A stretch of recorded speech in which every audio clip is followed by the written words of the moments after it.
गुजरात के राजकोट में traffic police ने एक स्कूटर पकड़ा। साहब ये स्कूटर तो पिछले हफ्ते प्रदीप छोड़ के गया था। मैंने देखा कि 3-4 दिन से वो स्कूटर एक ही जगह में पड़ा था, फिर उठा लिया साहब। हमने स्कूटर चोरी होने की कोई रिपोर्ट नहीं लिखवाई। सोनल भाग गई तो आपने उसकी रिपोर्ट तो लिखवाई होगी। वो एक जयेश परमार नाम के लड़के के साथ भाग गई। जयेश कॉलेज में सोनल का सीनियर था और हॉस्टल में रहता था। मोरबी में बसे जयेश के परिवार के मुताबिक वो राजकोट में हॉस्टल में था। गांधीनगर क्राइम ब्रांच सोनल की तलाश कर रही थी। उसी दौरान उन्हें एक लड़के और एक लड़की की जली हुई लाश मिली थी। लड़की की उंगली में एक अंगूठी थी। डीएनए टेस्ट से साबित होता है कि जली हुई लाशें सोनल और जयेश की ही थीं। क्या सोनल और जयेश की हत्या के पीछे सोनल के परिवार का हाथ है? पुलिस के पास एक अज्ञात लड़की का फोन आता है। मैं सोनल और जयेश के बारे में कुछ बताना चाहती हूँ। सोनल और जयेश ने शेखर भाटिया नाम के एक सामाजिक कार्यकर्ता के यहाँ शरण ली थी। फोन करने वाली अज्ञात लड़की बताती है कि शेखर के यहाँ अमित दवे और भावना राठौड़ नाम का एक जोड़ा और था। कौन था जिसने इस प्रेम कहानी को पूरा होने से पहले ही खत्म कर दिया था?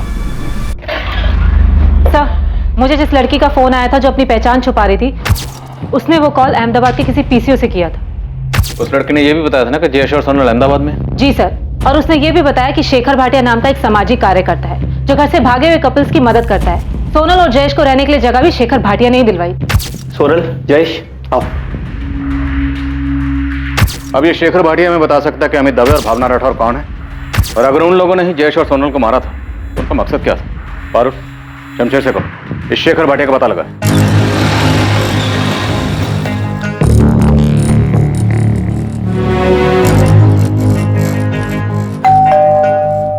सेठ, मुझे पता चला है कि शरद ने पुलिस को फोन किया था। वो उन्हें कुछ बताने वाला है।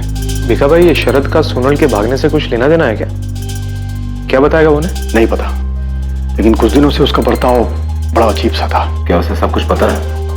नहीं बोल पाऊंगा सेठ, लेकिन ये 10 लाख वाली बात भी ऑफिस से ही लीक हुई थी। महेश ने पुलिस के किसी खबरी को बताया था। 10 दिन में सांप पाल के रखे हुए हैं, चैन से शोक भी मनाने नहीं देते।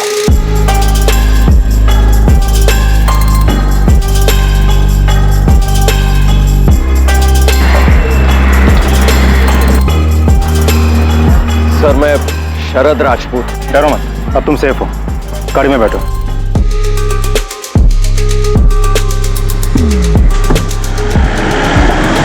शेखर भाटिया? हाँ, फोटो फोन नंबर कुछ नहीं है, बस इतना जानते हैं कि अहमदाबाद में कहीं रहता है, जो घर से भागे हुए कपल्स की मदद करता है जो अलग बिरादरी में शादी करना चाहते हैं। आप मुझे 24 घंटे का टाइम दो, इसकी कुंडली आपके सामने रख दूंगा। ये जयेश का दोस्त भरत राणा, इससे बात करो, अहमदाबाद में ही रहता है। ये दोनों सोनल और जयेश भी शेखर भाटिया के पास अहमदाबाद ही गए थे। किसी ने तो शेखर भाटिया के बारे में इनको बताया होगा।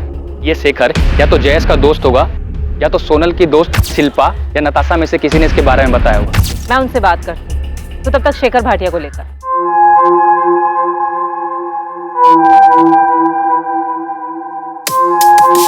सोनल पटेल और जयेश परमार को अंदाजा भी नहीं था कि उनके घर से भागने के प्लान के अलावा एक और प्लान बना था जिसका उन्हें सामना करना था। वो प्लान, वो साजिश थी उनकी हत्या की। ये जाहिर था कि कोई उनकी मदद कर रहा था, लेकिन ये भी जाहिर था कि कोई उन्हें मारना चाहता था। कई साजिशें रची गई थी और पुरजोर कोशिश हो रही थी इन साजिशों को अंजाम तक पहुंचाने की। सोनल अपनी हदों को पार कर रही थी और मैंने उसकी मदद की थी सर, लेकिन मैं डर गया था जब मुझे पता चला कि किसी ने उन्हें मार डाला। सीधा और साफ बताओ, तुमने सोनल की क्या मदद की थी और किस बात के लिए उसे आगाह किया था? सर, सोनल मुझे राखी बांधती थी, भाई मानती थी मुझे वो। ये सब हम बाद में सुन लेंगे शरद, सीधे पॉइंट पे आओ। 17 अक्टूबर को सोनल ऑफिस आई थी, तब मैंने उसे 10 लाख रुपए चुराते हुए पकड़ लिया था।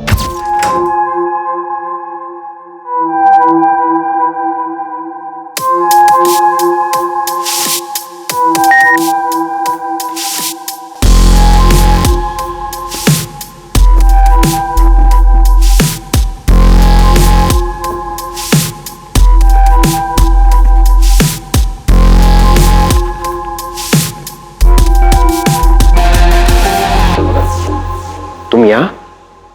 और सेठ जी, तुम्हारे पापा कहाँ हैं? भैया वो, और ये क्या कर रही हो तुम? भैया भैया प्लीज मेरी मदद कीजिए। किस चीज में? चोरी करने में? प्लीज, ये मेरी मजबूरी है। मैं अजय से शादी नहीं करना चाहती। क्या? क्यों? क्यों नहीं करना चाहती? मैं जयेश से प्यार करती हूँ। जयेश परमार मेरे कॉलेज में है। हम दोनों एक दूसरे से बहुत प्यार करते हैं। हम शादी करना चाहते हैं। उसी के लिए मुझे ये पैसे चाहिए भैया। प्लीज प्लीज मेरी मदद कीजिए। ये मेरी जिंदगी और खुशी का सवाल है भैया। मैं आपको राखी बांधती हूँ। आप बड़े भाई है मेरे। आप अपनी बहन के लिए इतना नहीं करेंगे? मैं उसके हालात समझ सकता था। अपने पापा के खिलाफ जाने के बाद सोनल के पास भागने के अलावा दूसरा रास्ता भी नहीं था, वरना वो उसे मार देते। ये तो मैं पक्का नहीं कह सकता सर, लेकिन सोनल ने मुझे बताया कि जयेश के बारे में उसने जब घर में बताया तब देवांग सेठ और सभी घर वालों ने जयेश के लिए मना कर दिया था। घर से भागने में तुमने सोनल की मदद की थी? मैंने बस इतनी मदद की कि मैंने किसी को नहीं बताया कि वो कब और कैसे भागने वाली, और उसी ने 10 लाख रुपए चुराए। मैंने सोनल से कहा था कि पहले मैं जयेश से मिलूंगा, और जब मुझे जयेश पर यकीन आ जाएगा तभी मैं उसे 10 लाख रुपए लेकर जयेश के साथ भागने दूंगा। भैया, मैं सोनल को हमेशा खुश रखूंगा। जयेश, तुम्हारे घर वालों को तुम्हारी इस प्लानिंग के बारे में पता है? नहीं, मैंने अभी तक किसी को कुछ नहीं बताया। जा कहाँ रहे हो तुम लोग? भैया, हम पहले यहाँ से सूरत जा रहे हैं और फिर उसके बाद फिर मैं वहाँ से पापा को फोन करूंगी और ये बताऊंगी कि हम दिल्ली में हैं, ताकि वो हमें ढूंढ नहीं पाए। पर तुम लोग सूरत क्या करने जा रहे हो? हमारा एक प्लान बना है सूरत में, वहाँ पर बात हुई है किसी से। देखो, मैं समझ सकता हूँ, तुम जो चाहते हो इसमें कुछ गलत नहीं है, और तुम दोनों बालिग हो, तो इसलिए तुम्हें कोई रोक भी नहीं सकता। हाँ, लेकिन अगर तुम लोग किसी प्रॉब्लम या मुसीबत में फंस जाओ तो फौरन वहां से निकल जाना। और सोनल, तुम मुझे कभी भी फोन कर सकती हो। हाँ, थैंक यू भैया। फिर वो चले गए। प्लान के मुताबिक सोनल ने सेठ को बताया कि वो दिल्ली में। अहमदाबाद के बारे में तो मुझे आइडिया भी नहीं था सर। उनके जाने के बाद उन्होंने मुझे कभी फोन नहीं किया। सर, मेरे अलावा कोई और भी है जो उनकी मदद कर रहा था, और उसी से ये अहमदाबाद वाली बात बाहर निकली होगी, जिसके बाद दोनों मारे गए। तुम्हें पता है सोनल के पापा और भाई ने उन दोनों को मारा है, तो आधी कहानी बताने का कोई मतलब नहीं बनता शरद। कैसे मारा? सर, कैसे ये तो मुझे नहीं पता, लेकिन मुझे भी लगता है कि उन्होंने ही मारा होगा। सर, स्कूटर के चक्कर में आपने उन्हें बताया कि वो दिल्ली में नहीं सूरत में है।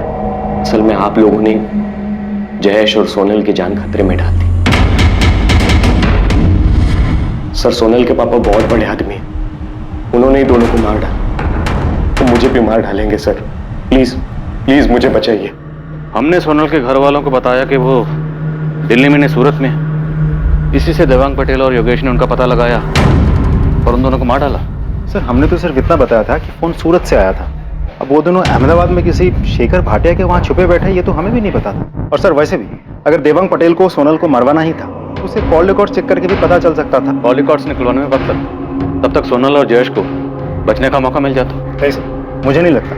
हमने सूरत कहा था, अहमदाबाद के बारे में कैसे पता चला? सर, मेरी सोनल की फ्रेंड नताशा से बात हुई। उसने बताया कि सोनल के भाई योगेश ने उसे डरा धमकाकर ये उगलवा लिया कि सोनल और जयेश अहमदाबाद में छिपे थे, और योगेश ने ये तब पूछा जब हमने उन्हें बताया कि सोनल ने फोन दिल्ली से नहीं बल्कि सूरत से किया था। सोनल और योगेश हमारी वजह से मारे गए। नताशा, क्या सोनल के भाई और पापा ने किसी को भेजा था उनका मर्डर करने के लिए? पता नहीं सर, लेकिन जब पता चला कि सोनल ने फोन दिल्ली नहीं बल्कि सूरत से किया था, तो योगेश भैया कॉलेज आए थे मुझसे बात करने, और वो बहुत दबाव डालने लगे मुझ पे। नताशा को इस सब के बारे में बिल्कुल भी नहीं पता था कि सोनल और जयेश के साथ ऐसा भी कुछ हो जाएगा। नताशा, हम उन्हें कुछ नहीं करेंगे, तुम सिर्फ इतना बताओ कि सोनल है कहाँ। देखो, सोनल स्मार्ट है, पर इतनी नहीं कि अकेले ही सब कुछ करा। कौन हेल्प कर रहा है उनकी? देखो, अगर सोनल को कुछ भी हुआ ना तो तुम भी प्रॉब्लम में आ जाओगी, इसलिए बताओ कहाँ है वो? वो अहमदाबाद में है। अहमदाबाद में कहाँ है? नहीं पता भैया, पर इतना ही बताया था कि उन्हें अहमदाबाद में छुपने के लिए एक सेफ जगह मिल गई है। हाँ यार, मैंने सब कुछ सोच लिया है। पर तुम दोनों जाओगे कहाँ और रहोगे कहाँ? अहमदाबाद में। अहमदाबाद में कहाँ? है एक जगह जयेश ने ढूंढी है। पर सोनल, उसके बाद का क्या? कब तक भागते रहोगे तुम दोनों ऐसे? इतने पैसे तो लेकर जाएंगे ही कि कुछ दिन और कुछ महीनों तक चुपके रह सके। और इतने पैसे आएंगे कहाँ से? पापा के ऑफिस से। अरे नहीं नहीं नहीं, वो 10 लाख को रख लो, नहीं तो पता चला एक साथ पेमेंट लेने के चक्कर में ये 10 बिक है और महीनों तक चक्कर काटते रहेंगे हम। और सुनो, आज और कल जो है मैं वो साइट पे रहूंगा, तो ये पैसे जो है वो केबिन में रखवा देना, ठीक है? कल 17 अक्टूबर है। मैं पापा के ऑफिस से 10 लाख उठाऊंगी उसके बाद मैं और जयेश यहाँ से दूर भाग जाएंगे और शादी करके अपना घर बनाएंगे। मुझे बहुत गिल्ट फील हो रहा है। मेरी वजह से योगेश भैया को पता चला कि वो दोनों अहमदाबाद में है। क्या तुम्हारे अलावा भी किसी को पता था कि वो दोनों अहमदाबाद में? नताशा, इस पूरी प्लानिंग में कोई और भी था उनके साथ? मुझे नहीं पता मैम, मुझे तो बस उतना ही पता है जितना सोनल ने मुझे बताया था। साहब, आप देवांग और उसके बेटे को खाली उठाना मत, उनको खूब तोड़ना, खूब मारना उनको। उन्होंने मेरे बेटे को मारा है। अगर उन्हें सजा देनी ही थी तो अपनी बेटी को देते, हमारे बेटे को क्यों मारा? उदय जी, दामिनी जी, अभी हमारे पास कोई ठोस सबूत नहीं है कि देवांग भाई और उनके बेटे ने ही सोनल और जयेश को मारा है। हम पूछताछ कर रहे हैं। अभी हमें सिर्फ इतना पता चला है कि सोनल और जयेश अहमदाबाद में कहाँ रहते थे। हम हर एक पहलू पे नजर रखे हुए हैं। जयेश को इंसाफ मिलेगा, सोनल को भी। सर, मुझे लगता है मुझसे बहुत बड़ी गलती हो गई। आप सही कह रहे थे, दोनों बालिके अपनी जिंदगी जीना चाहते हैं, जीने दो। मैंने फिजूल में इस केस को खोला। पारुल, अब ये सोचने का कोई फायदा नहीं कि हमें क्या करना चाहिए था, क्या नहीं। हम सिर्फ इतना पता करना चाहते थे कि जयेश और सोनल सेफ हैं या नहीं, और शायद हमारी इसी कोशिश ने उन्हें खतरे में डाल दिया और कातिल उन तक पहुंच गया। सर, हमें किसी भी हाल में दोनों को न्याय दिलवाना चाहिए। जयेश के दोस्त भरत राणा को उठा लो, उसके बाद शेखर भाटिया को, उसके बाद अमित दवे और भावना राठौर को। हमें असली कातिल तक पहुंचना है और उन सब लोगों तक भी पहुंचना है जिन्होंने किसी भी तरह से सोनल और जयेश का कत्ल करने में कातिल की मदद की।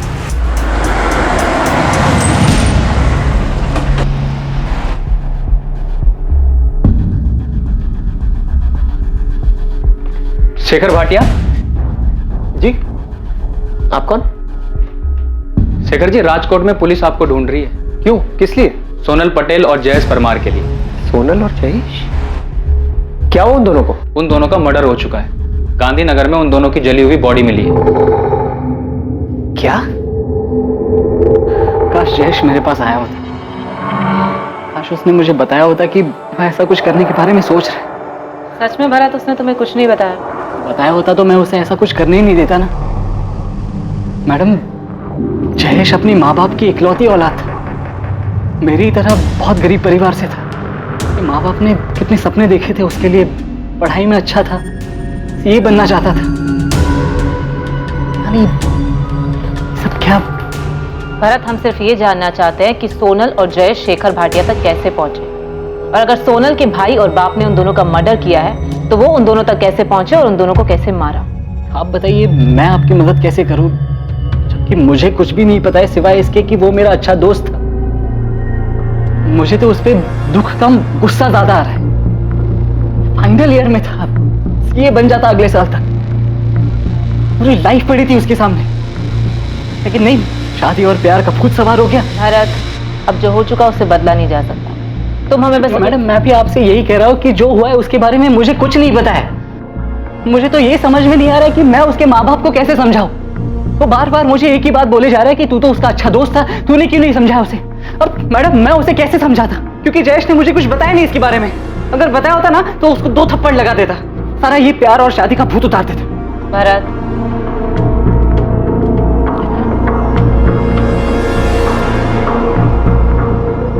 सॉरी मैडम, सॉरी मैडम, मुझे इसके बारे में और कुछ नहीं पता है। मैं इससे ज्यादा और आपकी मदद नहीं कर सकता। आपको लगता है कि आपने हमें बताया कि सोनल ने सूरत से फोन किया था और योगेश ने उसकी फ्रेंड नताशा से पता कर लिया कि वो अहमदाबाद में है, और हमने वहां किसी को बेचकर उसे मरवा दिया। अगर ऐसा है तो सबूत लाइए, केस बनाइए या कोर्ट में अर्जी दीजिए, फिर हमसे ये सवाल करना, और तब भी मेरा यही जवाब होगा कि हमने कुछ नहीं किया। समझाए?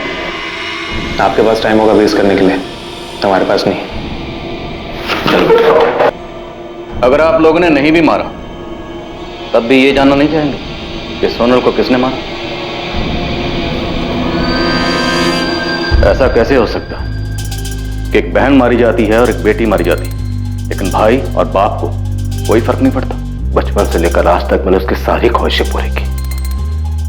जिस चीज पर हाथ रखा मैंने उसे ला कर दिया। अपने 18वें जन्मदिन पर मुझे उसने कहा कि पापा मुझे स्कूटर चाहिए। मैंने खुद न जाकर उसे स्कूटर ला कर दिया। आपने अपनी बेटी के लिए जो किया हर माँ बाप अपनी औलाद के लिए करते, लेकिन इससे आपको अपनी बेटी को मारने का लाइसेंस नहीं मिल जाता, वो भी सिर्फ इसलिए क्योंकि वो अपनी पसंद के लड़के से शादी करना चाहती थी। उसने तो कर भी ली होगी शादी।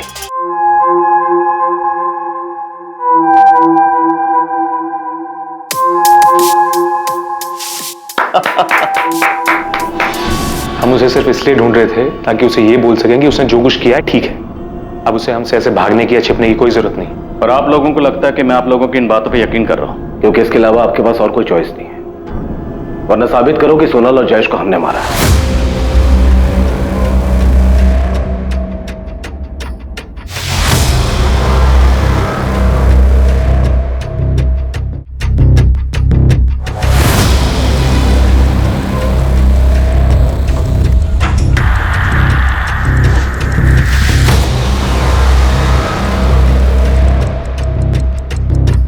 अमित, हम कब तक ऐसे भागते रहेंगे? भावना, बस कुछ दिन और। अमित, मुझे लगता है हमें यहाँ से कहीं दूर चले जाना चाहिए। अपने नाम बदल लेने चाहिए ताकि कोई हम तक पहुंच ही ना पाए। अगर जरूरत पड़ी ना तो वो भी करेंगे, लेकिन अभी के लिए यहाँ पर थोड़ा रुकते हैं, थोड़ा आराम करते हैं, उसके बाद आगे की सोचते हैं। आई एम सॉरी सर, मैं जानता हूँ आप लोग पुलिस ऑफिसर्स हैं और अपनी कार्यवाही कर रहे हैं, लेकिन मेरा काम यह है कि मेरे पास घर से भागे जो कपल्स आते हैं मैं उन्हें अपने यहाँ सुरक्षित रखूं और उन्हें गारंटी दूं कि उनकी डिटेल्स किसी को नहीं दी जाएगी। शेखर भाटिया, हमारे पास इंफॉर्मेशन कि सोनल और जयेश का मर्डर अमित और भावना ने किया। मुमकिन है सोनल के पिता को पता चल गया होगा कि वो दोनों यहाँ हैं और उन्होंने अमित के जरिए दोनों का मर्डर करवा दिया। ये कैसी बात कर रहे हैं आप ऑफिसर? It's not possible. आपको समझना चाहिए कि अमित और भावना खुद अपने घर वालों से जान बचाकर छुपते हुए मेरे पास आए थे, तो वो अपने ही जैसे घर से भागे कपल ये सोनल और जयेश को क्यों मारेंगे? और सच्चाई ये है कि सोनल और जयेश खुद जान बचाकर मेरे पास आए थे। फिर मैंने सोनल और जयेश की शादी करवाई और खुद उनके साथ रजिस्ट्रार ऑफिस में जाके उनकी शादी को रजिस्टर करवाया था।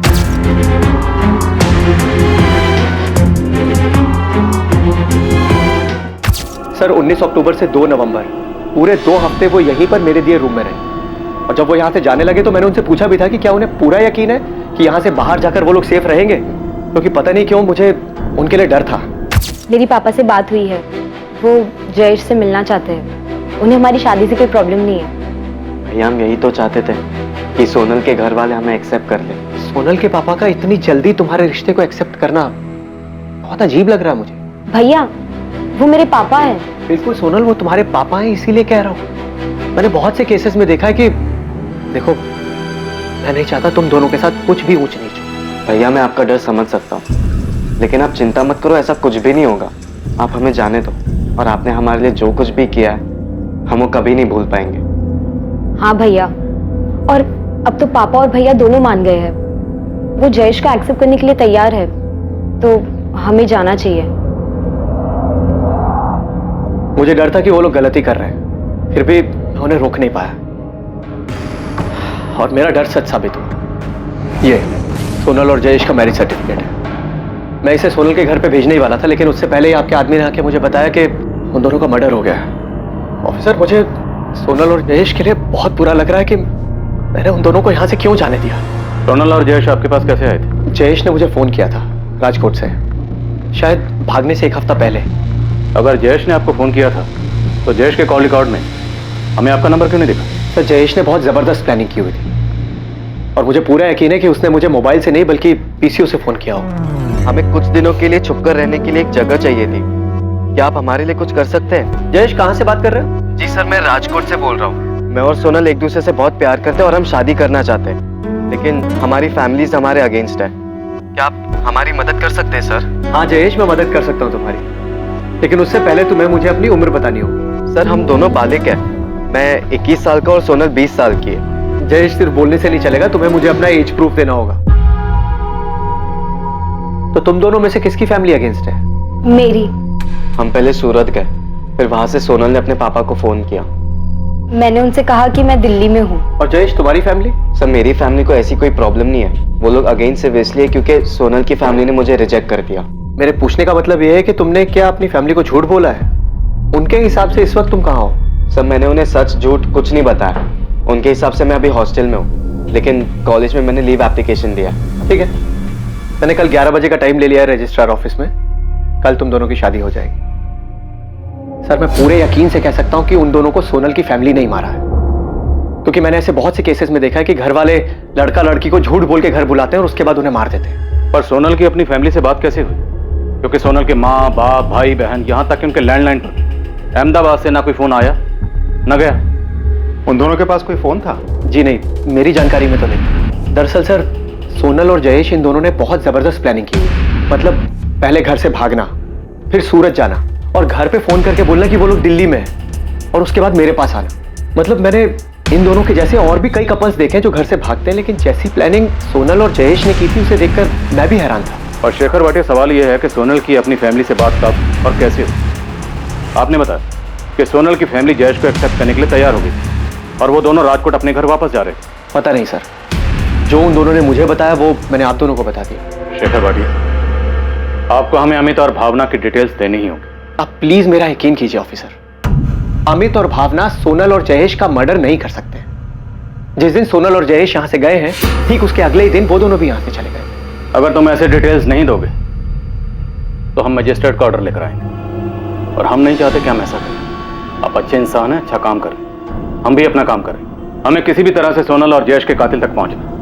अगर इन दोनों का कत्ल सोनल के बाप और भाई ने भी किया तब भी उनके खिलाफ हमें सबूत चाहिए होंगे। और हमारे पास पुख्ता इन्फॉर्मेशन है कि सोनल और जयेश के मर्डर में अमित और भावना शामिल हैं।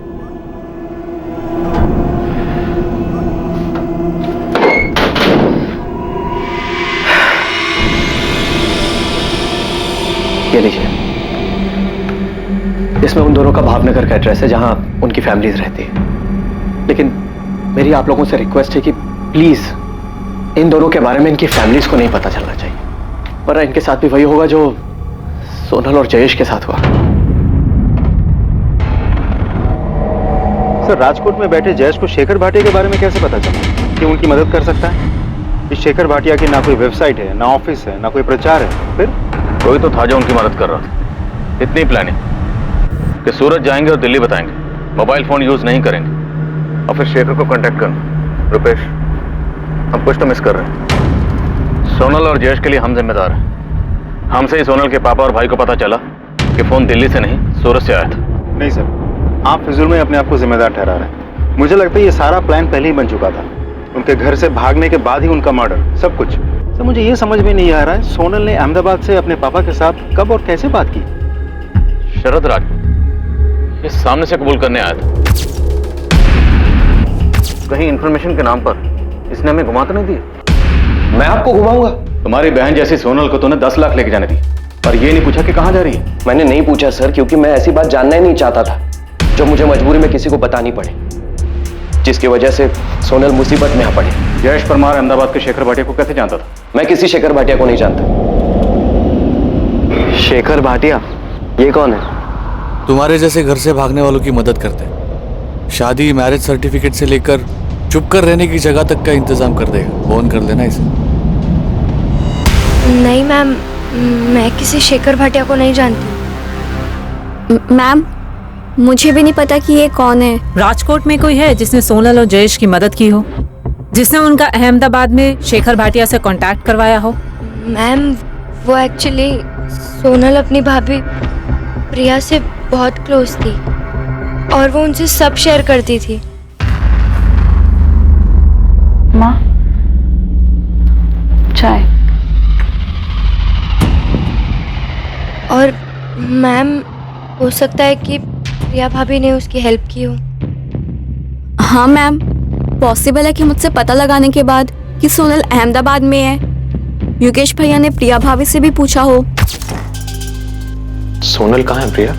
मुझे नहीं पता, उसने मुझे कुछ बताया भी नहीं था और मुझे नहीं पता था वो इस तरह से घर छोड़ के भागने वाली है। अगर तुमने उसकी मदद की है तो इसमें कुछ गलत नहीं है। बस हमें अब उसे घर वापस ले आना चाहिए। तुम देख ही रही हो, मैं और पापा जयेश को एक्सेप्ट करने के लिए रेडी हैं। बोलो प्रिया, कहाँ है Sonal?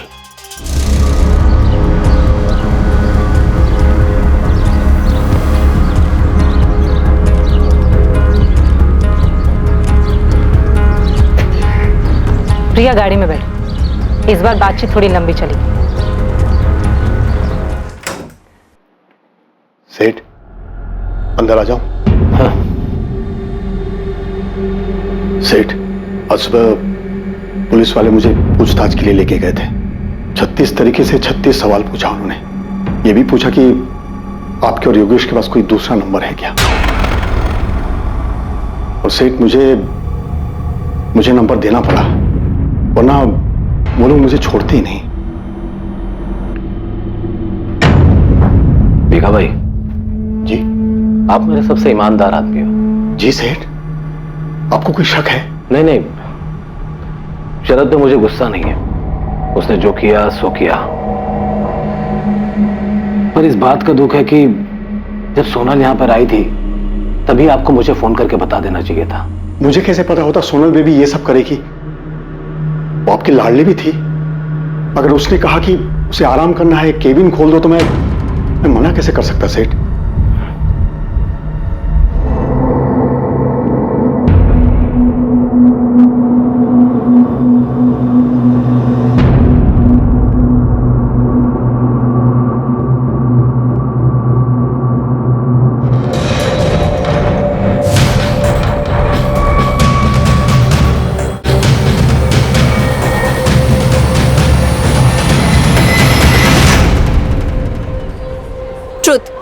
Truth, dare.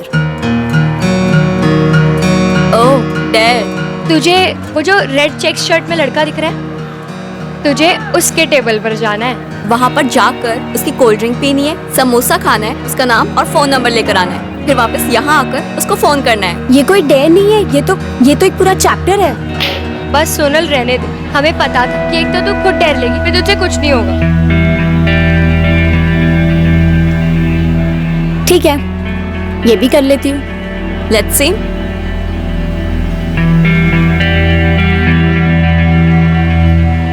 Hi, I am Sonal.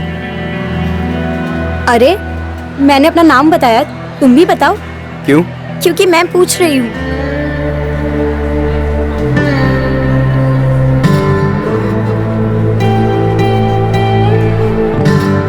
Excuse me, क्या चल रहा है ये सब? समोसा तो बहुत टेस्टी है। तुम जो ये अपना समझ के खा रही हो ना, इसके मैंने पैसे भरे, फ्री का नहीं है ये। एक काम करो, काउंटर पे जाओ, एक और कोल्ड ड्रिंक और समोसा ऑर्डर करो और सोनल का नाम ले लेना, तुमसे पैसे नहीं पूछेंगे। थैंक यू, बट नहीं चाहिए। तुम ये भी खा लो और ये भी पी लो। अरे अब हेलो, अब तक तो बेसिक इंट्रो भी नहीं हुआ, अपना नाम तो बताओ। क्यों बताऊं मैं तुम्हें अपना नाम? कौन हो तुम? अभी तो अंदर बताया, मेरा नाम सोनल है। अच्छा, एक्चुअली ना मुझे ना डेयर मिली थी, प्लीज अपना नाम और नंबर दे दो, वरना मेरी दोस्त ना मेरा जीना मुश्किल कर देंगे। मैं ना ही तुमको अपना नाम बता रहा हूँ और ना ही मैं तुमको अपना नंबर दूंगा। अरे प्लीज टेंशन मत लो, मैं तुम्हें क्रेडिट कार्ड बेचने के लिए फोन नहीं करूंगी, दे दो ना नंबर। समोसा और कोल्ड ड्रिंक तो तुमने देख लिया, नाम जयेश परमार और ये है उसका फोन नंबर।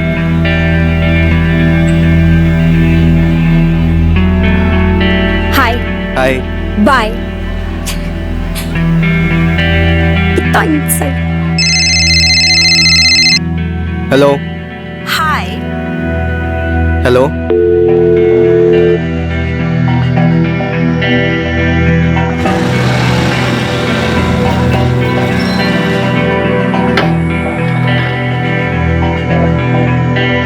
मैंने तुम्हें अपना फोन नंबर दिया तो तुम रोज रोज ऐसे कॉल करके परेशान करोगी?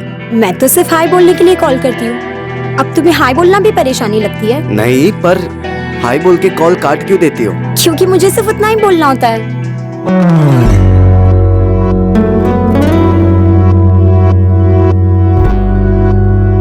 ओह, तो तुम्हें भी कुछ बोलना होता है?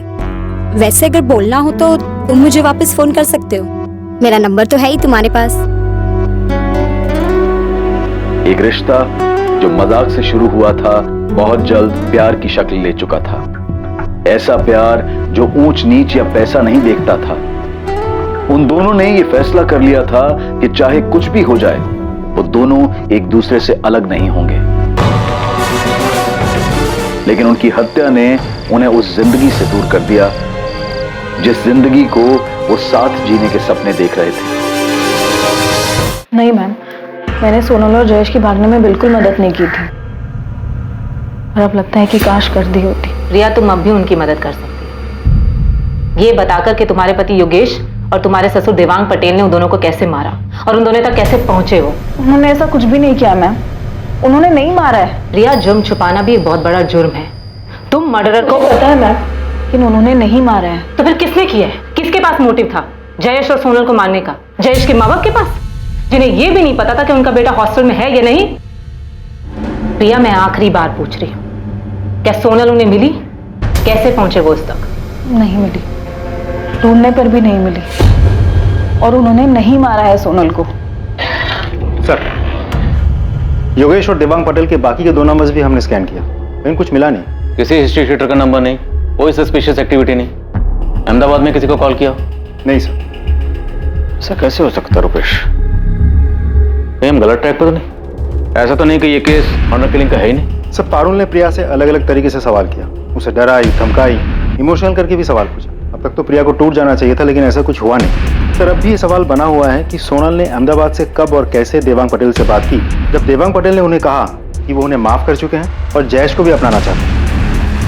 अब आप सलीके से पूछ रहे तो बता देता हूँ। सोनल से मेरी आखिरी बार तब बात हुई थी जब उसने मुझे सूरत से फोन किया था। उसके बाद मेरी कोई बात ही नहीं हुई। हाँ, छोटी बहन थी मेरी, ढूंढ रहे थे उसे हम दोनों, जानना चाहते थे कहाँ है, कैसी है। उसे ऐसे घर छोड़ के नहीं भागना चाहिए था। बाप हूं मैं उसका, जल्लाद नहीं। प्यार करता था मैं उससे।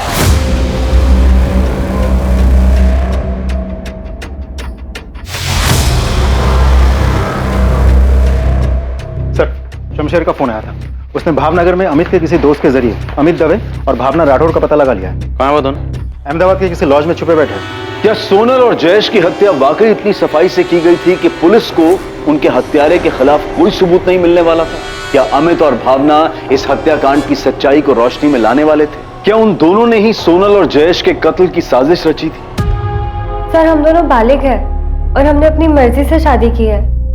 सर, आप अगर हमें हमारे घर वालों के पास भेज देंगे तो वो हमें पक्का मार देंगे। तो खुद को बचाने के लिए तुम लोगों ने सोनल और जयेश को मारा, ताकि जब जली हुई लाशें मिले तो सबको यही लगे कि तुम लोग मर गए और उसके बाद तुम लोग आजाद हो जाओ। यही प्लान बनाया था ना तुम दोनों ने? ये आपको किसने बताया? ये छोड़, आगे बोल। ये आपको राशि ने बताया? जिसने भी बताया हो, प्लान तो तुम्हारा ही था ना? सर, आप उस राशि की बातों में आ गए। हम ऐसा क्यों करेंगे? बेचारे सोनल और जयेश भी हमारी तरफ अपने पापा के डर से अपने घर से ही भागे हुए थे सर। और हम सब, यहाँ तक कि राशि और उसके हस्बैंड रौनक भी शेखर भैया के घर पे अहमदाबाद में छुपे हुए थे, और हम सब ने साथ में मिलकर बहुत अच्छा टाइम बिताया सर। हम क्यों मारेंगे सोनल और जयेश को?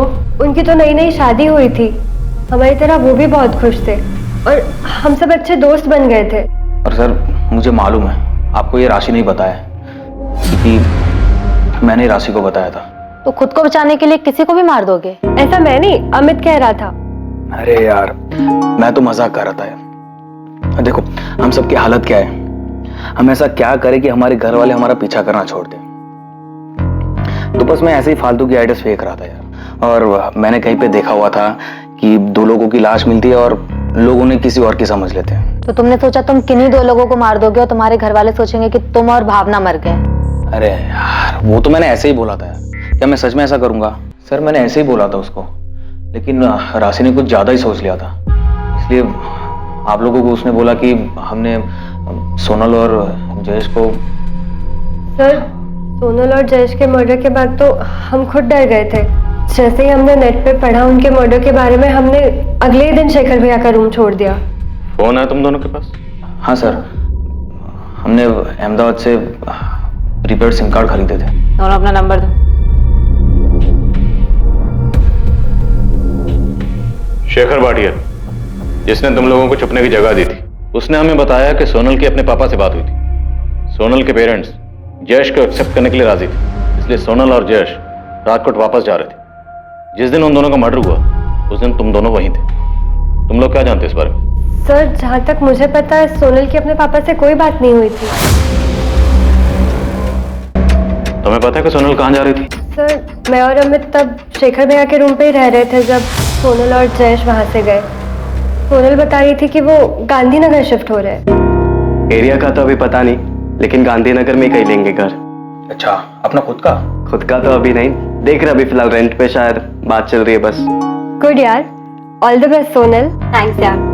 बस एक बार घर ले लियो और सब कुछ सेट कर ले, फिर मैं तुम्हें फोन करती हूँ। आना तुम दोनों। बिल्कुल पक्का आएंगे।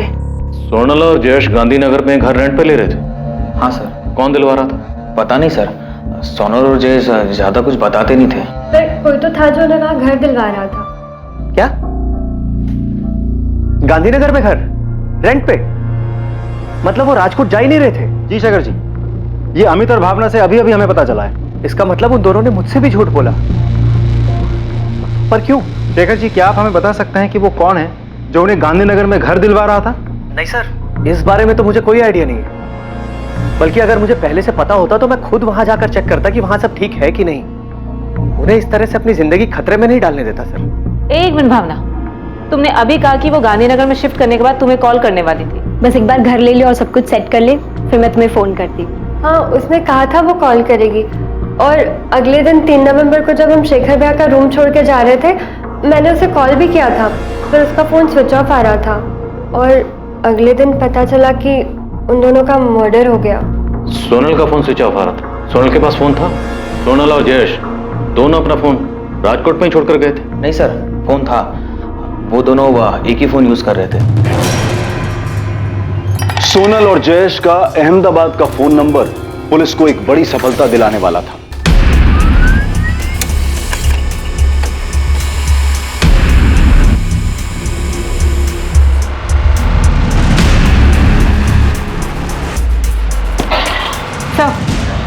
उसके पास जो नंबर था वो जयेश परमार के नाम पर प्रीपेड सिम था। कॉल रिकॉर्ड से कुछ detail? Yes sir, last page पर है। उस रिकॉर्ड से हमें एक अहमदाबाद का नंबर मिला जिस पर रेगुलर बात हो रही थी। और अभी ये नंबर स्विच ऑफ? जी सर, डिटेल मंगवाई है, जल्दी आ जाएगी। अब ये नंबर ही इस केस की बिक्री कड़ी जोड़ेगा। जितनी जल्दी हो सके इस नंबर की डिटेल मंगवाओ।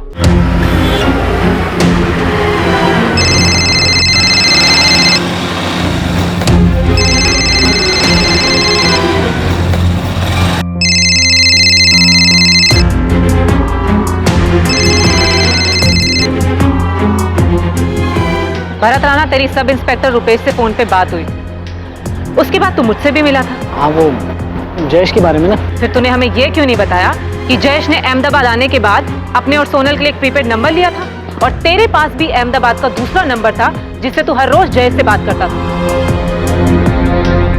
तुझे क्या लगा हम यहाँ तक पहुंच नहीं पाएंगे? पर हम पहुंच गए। अब तू सोच कि तू कहां पहुंचेगा।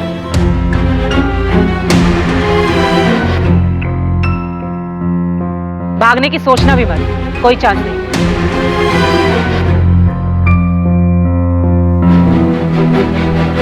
एक्टिविस्ट, ये तुम्हारे जैसे घर से भागने वालों की मदद करते हैं। ये शादी, मैरिज सर्टिफिकेट से लेकर छुप कर रहने की जगह तक का इंतजाम कर देगा। फोन कर लेना इसे।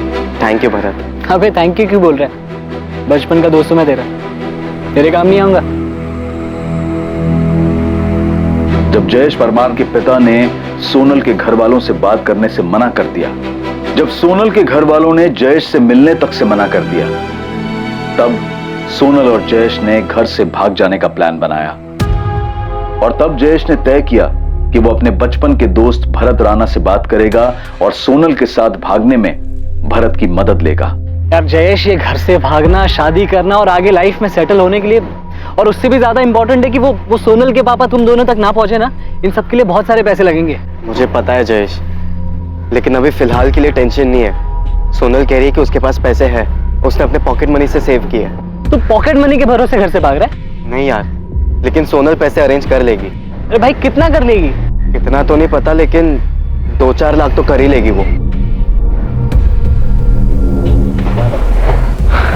सही है, क्योंकि लाखों की जरूरत पड़ेगी हमें। यार भरत भाई, एक हेल्प कर देना, रेंट पे घर दिला दे प्लीज। तू टेंशन मत ले, मैं सब अरेंज करवा दूंगा। तूने शेखर भाटिया को फोन किया? हाँ, उसने कहा कि जब भी आना हो आ जाना। गुड। अब मेरी बात ध्यान से सुनना। अपना और सोनल का फोन राजकोट में स्विच ऑफ करके उसका सिम कार्ड निकाल के फेंक देना। फिर उसके बाद सीधा अहमदाबाद आने के बजाय पहले सूरत जाना। वहां से सोनल के घर वालों को फोन करके बोलना कि तुम लोग दिल्ली में हो। लेकिन क्यों? सोनल के घर वालों को कुछ बताने की जरूरत ही नहीं है, इसलिए तो भागना पड़ रहा है हमें। अभी भागना नहीं पड़ेगा, इसके लिए तो उन्हें बताने की जरूरत है। अगर सोनल के घर वाले उसे ढूंढने निकले तो वो लोग पहले दिल्ली जाएंगे, नंबर भी ट्रेस कर लिया तो वो लोग सूरत जाएंगे। वो सोच ही नहीं पाएंगे कि तुम लोग अहमदाबाद में हो। अच्छा, ये सही है, तो फिर हम ऐसा ही करेंगे। भाई सब ठीक तरीके से करना है ना, तो उसके लिए प्रॉपर प्लानिंग और पैसों की जरूरत पड़ती है। प्लान मैं बनाता हूँ, तो पैसे का देख। वो 5 लाख का इंतजाम हुआ? हाँ वो हो जाएगा, इसलिए हम कल ही भाग जाएंगे। सोनल कह रही थी कि उसके पास 10 लाख है। 10 लाख? हाँ, वो कह रही कि वो 10 लाख रुपए लेकर आएगी। चल फिर तो टेंशन ही खत्म। सोनल और जयेश को अंदाजा भी नहीं था कि घर से भागने के उनके प्लान के अलावा एक और प्लान बना था, उन्हें लूटने का और शायद उन्हें मारने का भी।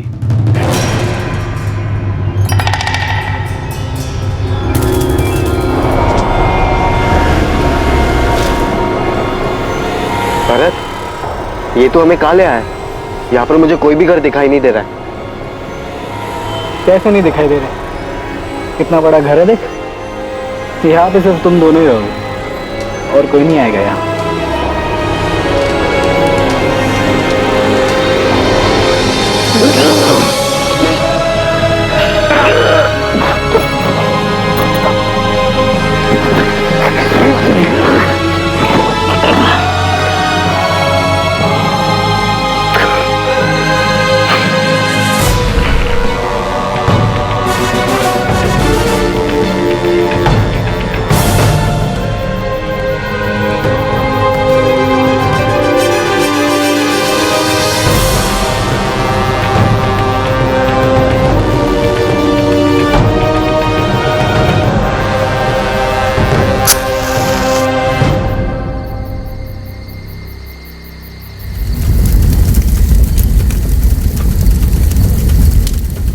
सोनल और जयेश की प्रेम कहानी में एक दोस्त शुभचिंतक बनकर आया, उसी शुभचिंतक ने उन्हें धोखा दिया।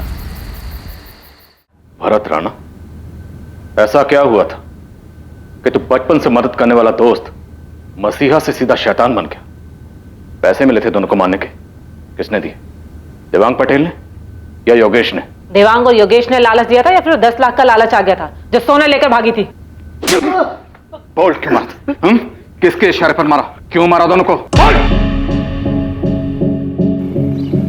सोनल और जयेश की हत्या की साजिश उनके घर छोड़कर भागने के प्लान के साथ ही रची गई थी। शेखर भाटिया भी इस साजिश का हिस्सा था, वो भी तब से जब जयेश अपने दोस्त भरत से मदद मांगने गया था। शेखर भाई लड़की बहुत मालदार पार्टी है, राजकोट की बहुत बड़ी फैमिली से। तो उन दोनों को यहाँ लेके आना, हेल्प की फीस 5 लाख बोल दे, उन दोनों को भी मैं यही रख दूंगा, पैसा आधा आधा कर लेंगे। नहीं भाई, लड़की बहुत बड़े घर की है, छोटी जगह में रह नहीं पाएगी, इसलिए तो जयेश को अलग से घर चाहिए रेंट पे। यहाँ लेकर आऊंगा तो बेकार में दिक्कत हो जाएगी। नहीं अरे मैं कह रहा हूँ तू लेके तो आ, घर से भाग के आ रहे हैं, छुप के रहना पड़ेगा।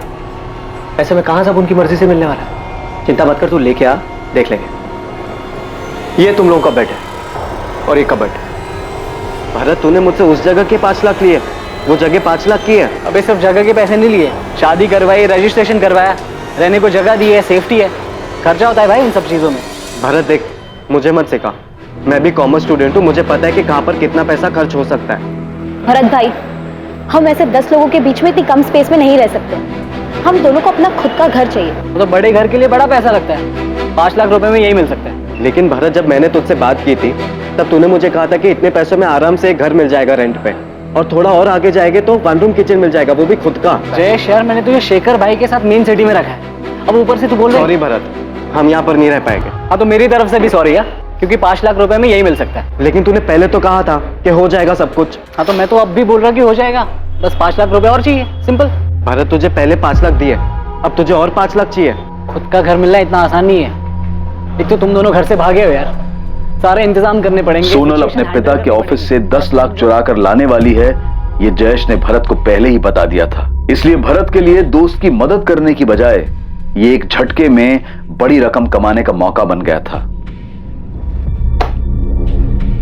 अब क्या करना है? वो लोग तो जान खा रहे, बोल तो दिया कि गांधीनगर में घर दिखाऊंगा, लेकिन अब कहाँ लेके जाओ? अरे ले जा कहीं भी और छोड़ के वापस आ जा। कुछ तो करना पड़ेगा। तो राजकोट पुलिस का भी फोन आया था, सोनल का स्कूटर मिला है उन्हें, वो जयेश के माँ बाप का भी फोन आ रहा था। सुन, मेरा एक दोस्त है राजू, इन दोनों को उसके साथ गांधीनगर ले जा, और वहां जाकर सल्टा दे। सल्टा दे मतलब मार डालू? हाँ, देखिए पैसे तो हमें मिल ही गए, बाकी के और 1-2 लाख जो होंगे वो भी हमारे हो जाएंगे। मार के जला देते हैं इन्हें। वैसे भी घर से भागे हुए हैं, किसी को कुछ पता नहीं चलेगा कि कहां गए। अरे ज्यादा सोच मत, मैं कह रहा हूं ना मार देते हैं, कहीं अगर पकड़े गए तो हमारे लिए लेने के देने हो जाएंगे। और तू बोल रहा था ना लड़की का बाप बड़ा आदमी है, छोड़ेगा नहीं हमें। और मिस्टर एक्टिविस्ट, अच्छी एक्टिविटी की तूने। बाहर से प्रोटेक्शन देने के नाम पर खुद ही लोगों की जान ले रहा था। इससे पहले ऐसे और कितने मजबूर लोगों को ठगा और मारा है तूने? किसी को नहीं सर, बस पहली बार हुआ ये। एक साथ इतने पैसे देखकर फिसल गया था मैं। 2 मासूम लोगों की जान ले ली, जान लेने के बाद उनको जला दिया और बोल रहा फिसल गया। रुपेश, दोनों की ऐसी कुटाई करना कि इनकी चीखें मेरे केबिन तक सुनाई दे। एक साला बचपन का दोस्त, सोशल एक्टिविस्ट, साला जान बचाने के नाम पर लोगों की जान लेता है। साथीदार कहां है? वो तीसरा साथीदार राजू कहां है?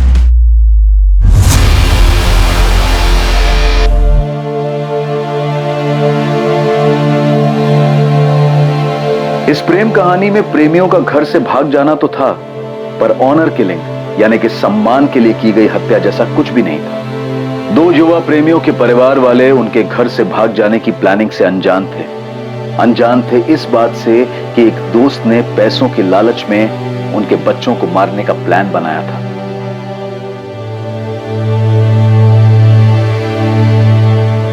भरत राणा, शेखर भाटिया और राजू प्रजापति पर आईपीसी की धारा 302 के तहत हत्या और आईपीसी की धारा 201 के तहत सबूत मिटाने के लिए मुकदमा दर्ज हुआ है।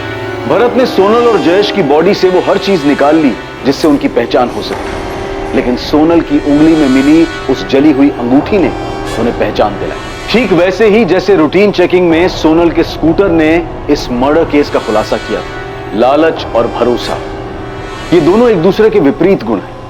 अपने किसी करीबी को देखकर भी पता लगाना मुश्किल है कि उसके मन में क्या चल रहा है। इसलिए जब भी किसी को अपनी जिंदगी, अपना पैसा या फिर कोई अहम जिम्मेदारी दें तो सतर्क रहें। अब मैं अनूप सोनी आपसे विदा लेता हूं। आपसे फिर मुलाकात होगी एक और नए केस के साथ। और याद रखें, क्राइम और आपके बीच में सिर्फ इतना फर्क है कि आप कितने सतर्क रहें, सुरक्षित रहें। जय हिंद।